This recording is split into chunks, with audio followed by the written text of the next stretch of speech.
I pozitivno dobrodošli u 5 minuta petkom.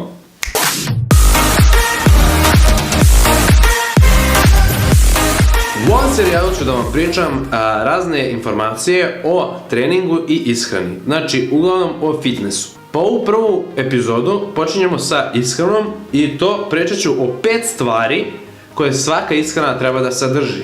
Pričat ću od prve najvažnije tačke do pete najmanje važne. Zašto to pričam? Zato što dosta ljudi ne razume taj neki sistem, odnosno redosled važnosti u ishrani. Pa jednostavno kada hoće da napravi neku svoju ishranu, neki svoj plan ishrane, jednostavno se zbuni i ne zna kako da ga napravi za svoj neki određeni cilj. Tako da idemo, znači imamo samo 5 minuta pa da krenemo na temu ovog klipa. Redosled važnosti u ishrani ide od prve do pete tačke po važnosti. Prva kao najvažnija, to su kalorije, odnosno energetski balans. Druga tačka su makronutrijenti, odnosno proteini, masti i ugljeni hidrati. Treća tačka su mikronutrijenti, odnosno vitamini i minerali. I ja bih rekao plus voda i vlakna.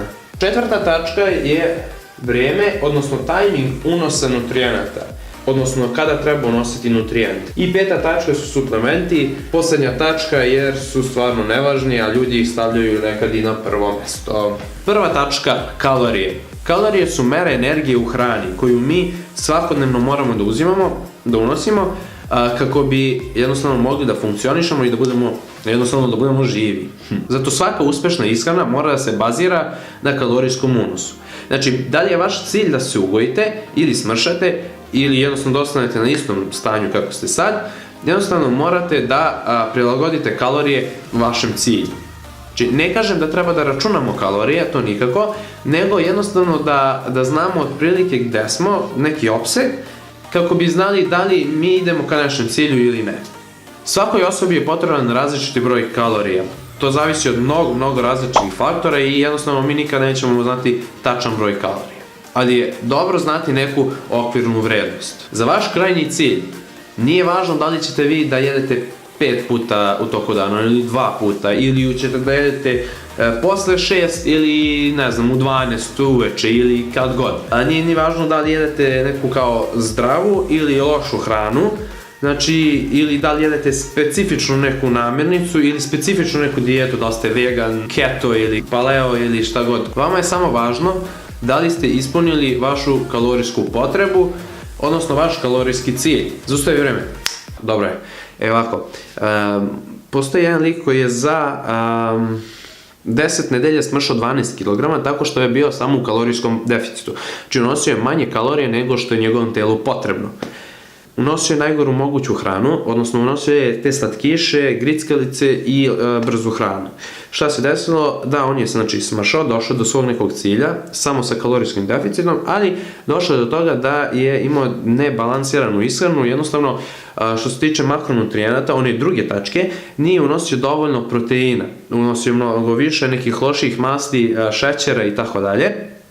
Kao i, na primjer, nije poštovao ni treću tačku, odnosno nije poštovao mikronutrijente i jednostavno nije unosio dovoljno vitamina, minerala, vlakana i tako dalje.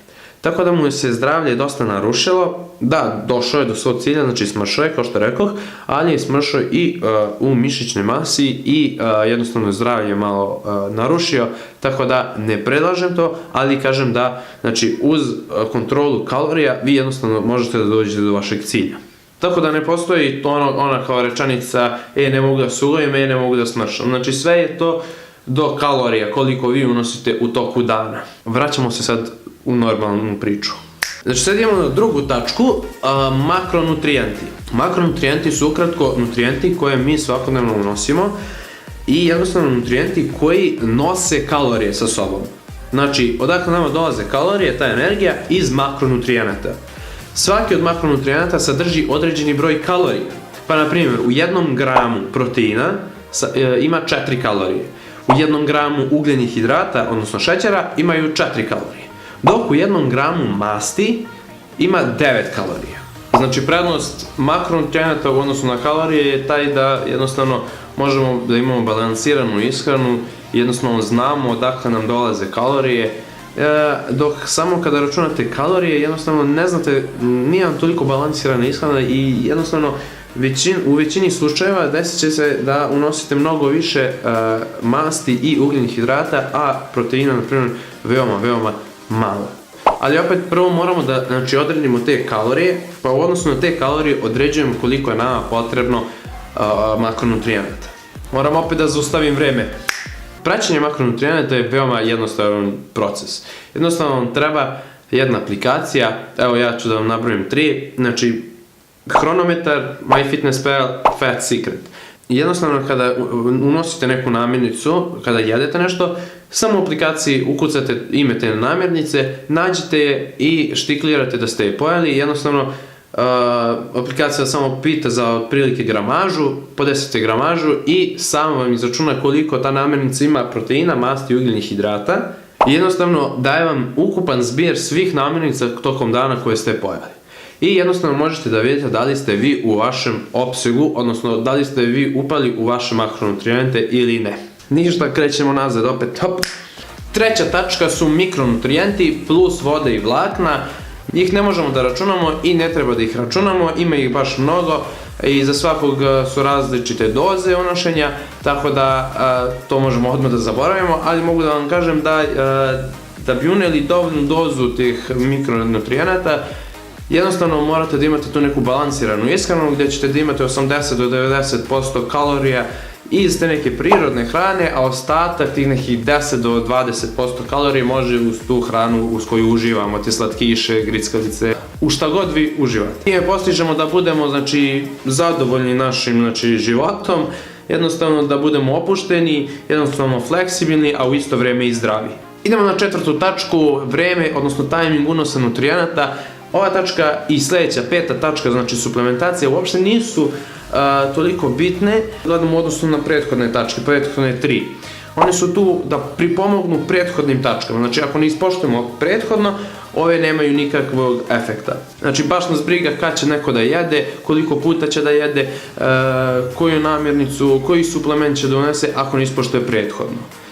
Ove dve tačke ću mnogo više da pričam u nekom od narednih klipova jer ovdje više nemamo vremena, tako da ja se nadam da sam vam objasnio otprilike taj sistem, redosled ili kako već u ishrani, da znate neki uvodni deo. U narednim klipovima znači mnogo više ću da pričam o tome.